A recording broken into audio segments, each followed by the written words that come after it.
Hello friends, good evening. Welcome to my YouTube channel अस्कम online GS. आज के episode में हम लोग भारत के तटवर्ती क्षेत्र का एक अवलोकन करेंगे।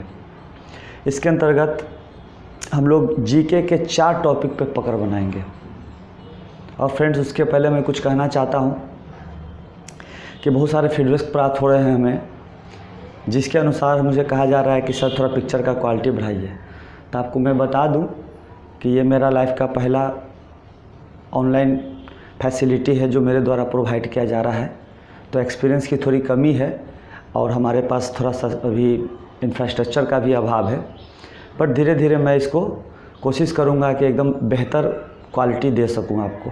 परंतु मेरा इंटेंशन 100% शुद्ध है कि मैं आपको देना चाहता हूँ और इसके लिए मैं मेहनत कर रहा हूँ। आपने देखा होगा मेरा एपिसोड 2 और 3 मैंने कितना मेहनत किया, उसी प्रकार मैं आगे भी मेहनत कर रहा हूँ। और आज भी आप देखेंगे कि कितना बेहतरीन तरीके से मैंने एक तैयार किया है material. And friends, I am very sorry कि मैं आपको पीडीएफ उपलब्ध नहीं करा सकता हूँ। स्पेशली ये यूट्यूब के लिए है। आप बार बार उसको देखें और कोशिश करें कॉपी में नोट करें। पीडीएफ मिल जाएगा, आप प्रिंट कर लेंगे, रख देंगे, पढ़ नहीं पाएंगे। इसलिए आप उसको पढ़िए और बार बार पढ़िए, बार बार सुनिए, नोट कीजिए। यहीं से आपका मटेरियल तैयार होगा।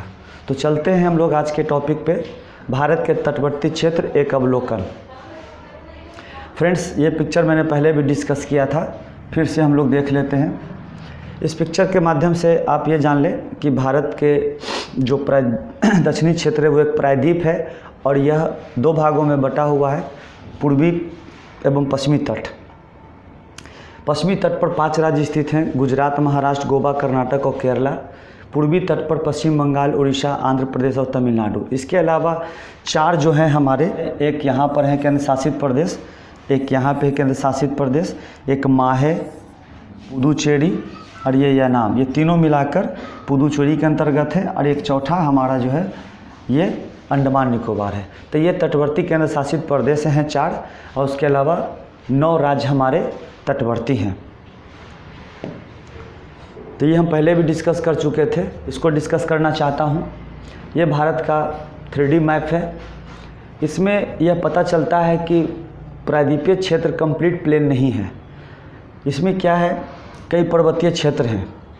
और अब देख रहे हैं कि इस तरफ का जो तट है हमारा बहुत संकीर्ण है, बट इधर का तट काफ़ी चौड़ा है। इसके पीछे फ्रेंड्स एक रीज़न है कि प्रायद्वीपीय भारत का ढलान वेस्ट टू ईस्ट है और अधिकांश नदियां पश्चिम घाट से निकलती हैं।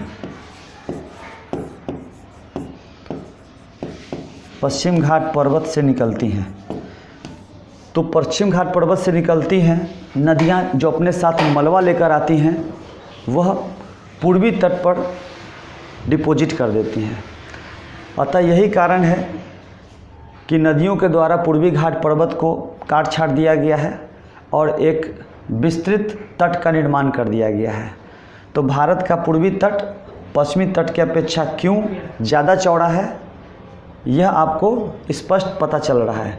ढलान पश्चिम से पूरब की ओर है और पश्चिम घाट पर्वत से ही अधिकांश नदियाँ निकलती हैं।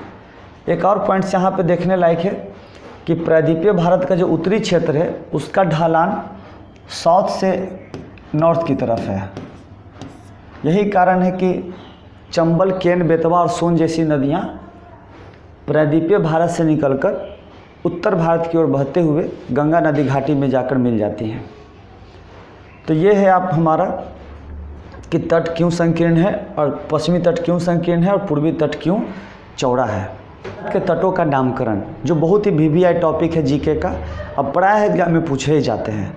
तो फ्रेंड्स, जैसा कि हम लोग जानते हैं भारत 2 तटों में बटा हुआ है, पूर्वी तट और पश्चिमी तट। उनका नामकरण भी किया गया है। जैसे वह तट फ्रेंड्स, वह तट जो गुजरात में स्थित है, इसको गुजरात का तट कहा जाता है। लेकिन गुजरात का तट भी 2 भाग में बटा हुआ है। ये ऊपर वाला जो पार्ट है, ये ऊपर वाला जो पार्ट है यहाँ से यहाँ तक, ये कहलाता है कच्छ। तो ये कच्छ का तट कहलाता है यहाँ पे।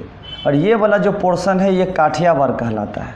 तो ये यहाँ तक, दमन तक। तो तो ये कंप्लीट काठियावाड़ तट है। दोनों को मिला के गुजरात का तट कहा जाता है। तो दो पार्ट में, ऊपर कच्छ का प्रायद्वीप और ये है आपका काठियावाड़ प्रायद्वीप, दोनों को मिलाकर जो तट का निर्माण होता है उसको बोलते हैं हम लोग गुजरात का तट, जो कि कच्छ और काठियावाड़ से लेकर आपका दमन तक स्थित है। दमन से लेकर गोवा तक के तट को कोंकण तट कहा जाता है। फ्रेंड्स लिखा हुआ भी है, इसको देखते हैं। ये जो है हमारा दमन से लेकर हमारा गोवा तक, ठीक है, दमन से लेकर गोवा तक का जो तट है हमारा, दमन से लेकर गोवा तक का जो तट है वो कोंकण तट कहलाता है। यहाँ तो मिस्टेक है थोड़ा, कर्नाटका तट को गायब कर दिया गया है, परंतु मैंने इंडिकेट कर दिया है कि कर्नाटका के तट को कनाडा तट कहा जाता है। फ्रेंड्स यहाँ से एक और सवाल पूछा जाता है, कारवार तट, कारवार तट कहाँ स्थित है? तो कारवार तट कर्नाटक में ही स्थित है, ये कर्नाटक में ही है। तो कनाडा तट का उत्तरी हिस्सा कारवार तट कहलाता है। एक छोटा सा तट है, कनाडा तट का ही उत्तरी हिस्सा कारवार तट कहलाता है और कर्नाटक के तट को कनाडा तट कहा जाता है।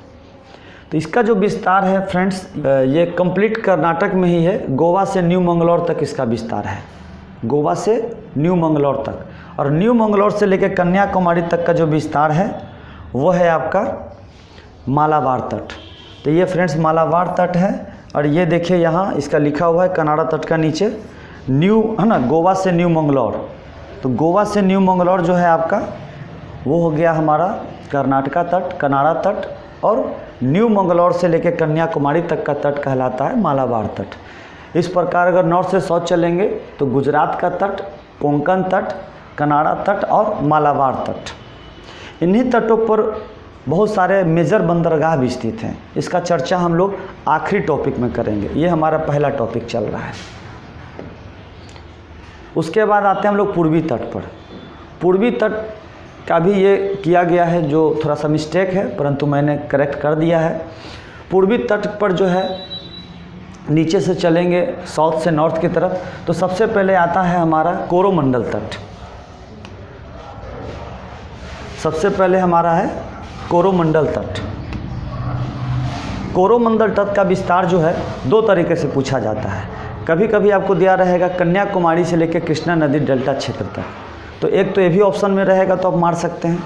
कभी कभी कृष्णा नदी डेल्टा क्षेत्र नहीं दिया जाएगा तो कन्याकुमारी से पुलिकट झील तक, ये भी आपका आंसर हो सकता है। तो कोरोमंडल तट का विस्तार कन्याकुमारी से कृष्णा नदी डेल्टा क्षेत्र तक, या इसको कहते हैं पुलिकट झील तक।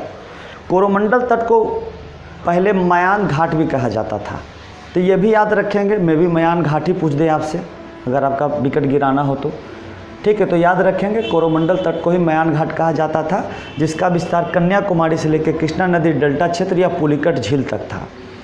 उसके बाद एक नहीं दिया हुआ है जो मैंने कर दिया है, एक गोलकुंडा तट भी है जो कि कोरोमंडल तट के उत्तर में स्थित है।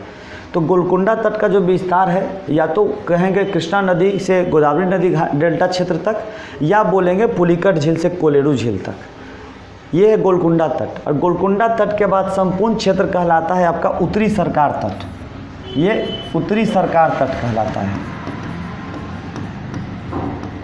ठीक, लेकिन उत्तरी सरकार का जो उत्तरी हिस्सा है ये उत्कल तट कहलाता है। देखिए ये है आपका उत्कल तट।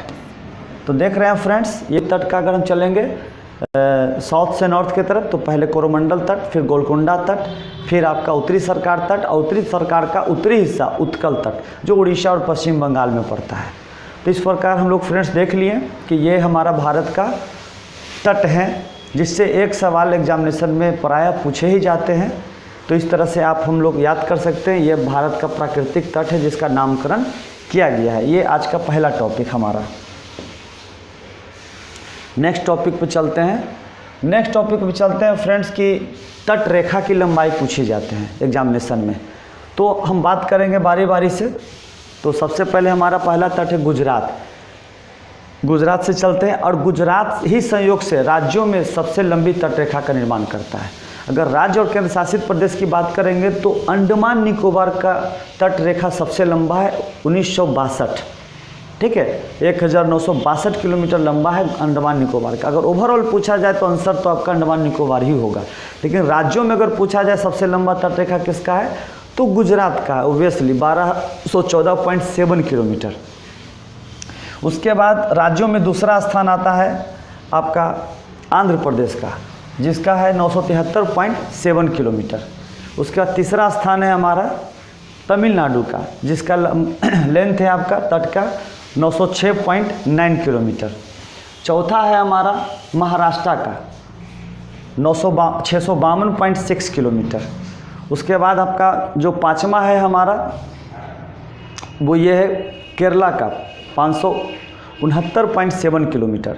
और छठा है जो हमारा वह है उड़ीसा का 476.4 किलोमीटर। और सातवां जो हमारा कर्नाटका का है जो 280 किलोमीटर है। और आठवां है जो हमारा वो वेस्ट बंगाल का है 157.5 किलोमीटर। इसमें फ्रेंड्स गोवा का नहीं दिया हुआ है। इसके पीछे कारण है कि ये जो भी डाटा आपको दिया गया है, ये जो डाटा आपको दिखाई दे रहा है 280 या गुजरात का 1214.7, ये मैंने कहीं से उठा के नहीं दे दिया है, बल्कि मिनिस्ट्री ऑफ होम अफेयर्स के साइट्स पर एक तारांकित प्रश्न पूछे गए थे किसी सांसद के द्वारा। लोकसभा में मिनिस्ट्री ऑफ होम अफेयर्स ने इस प्रश्न का उत्तर दिया था, जिसमें उन्होंने गोवा को दमन द्वीप के साथ, दादर नगर हवेली और दमन द्वीप के साथ मिला दिया और संयुक्त रूप से उन्होंने बताया कि गोवा, दमन और दीव की कुल लंबाई है कोस्टल लेंथ एरिया की 160.5 kilometre. But friends as I know, जब हम लोग पढ़ा करते थे तो गोवा का हम लोग 101 किलोमीटर रखते थे, तो इसी में से 101 घटा देना है, जो शेष बचा हमारा 59.5, यही आपका दमन और दीव का हो जाएगा। ठीक है, तो इस प्रकार हम लोग सबका देख लिए। अब केंद्र शासित प्रदेश की अगर हम बात करेंगे, केंद्र शासित प्रदेश में सबसे ज़्यादा 1962 किलोमीटर अंडमान निकोबार का। दूसरा स्थान जो है हमारा वो है लक्षद्वीप का 132 किलोमीटर इसका कोस्टल लेंथ है। उसके बाद तीसरा तो देख ही लिए दमन और दीव का 59.5 लमसम, गोवा के साथ 160.5, और सबसे कम जो है पुदुचेरी का है जो कि 30.6 किलोमीटर है। तो ये कोस्टल लेंथ है। अब फ्रेंड्स इसको रटना है कैसे है, तो रटना सारे डाटा को नहीं रटना है, आप गुजरात का रट लें, आंध्र प्रदेश का रट लें, तमिलनाडु का रट लें राज्यों में, और केंद्र शासित प्रदेश के रूप में आप अंडमान निकोबार का याद कर लें। वैसे फ्रेंड्स अगर डिसेंडिंग ऑर्डर में घटते क्रम में अगर आप सिर्फ नाम लिख लेना तो आपका काम हो जाएगा एग्जामिनेशन में कि सबसे टॉप पे कौन है, सबसे लास्ट कौन है। चलिए फ्रेंड्स हम लोग अगला टॉपिक चलते हैं, भारत के मेजर पोर्ट्स। तो वर्तमान में 14 मेजर पोर्ट्स हैं जो भारत में हैं। तो मैंने इसमें सिर्फ पोर्ट्स के बारे में बताया है कि कौन कहाँ पे स्थित है, पोर्ट्स के बारे में पूरा एक्सप्लेन नहीं किया है। इसका एक अलग टॉपिक होगा हमारा पोर्ट्स पर, जब हम लोग चर्चा करेंगे। बट यहाँ पोर्ट्स से रिलेटेड मैंने 2 डाटा दिया है। एक तो डाटा 3 प्रश्नों का उत्तर यहाँ से दिया जा सकता है। पहला तो ये किस तट पर स्थित है, ऑब्वियसली आप देख के बता सकते हैं कि किस तट पर कौन स्थित है। लेकिन दूसरा ये भी आपको जवाब दे सकता है, ये सब जगह लिखा हुआ है, बधावन N, मुंबई N, ठीक है, चेन्नई A, तूतीकोरिन J। तो इसका एक कोड है फ्रेंड्स, इसका मैंने लिख दिया यहाँ पे, J फॉर ज्वारीय बंदरगाह, N फॉर प्राकृतिक बंदरगाह, A फॉर कृत्रिम बंदरगाह।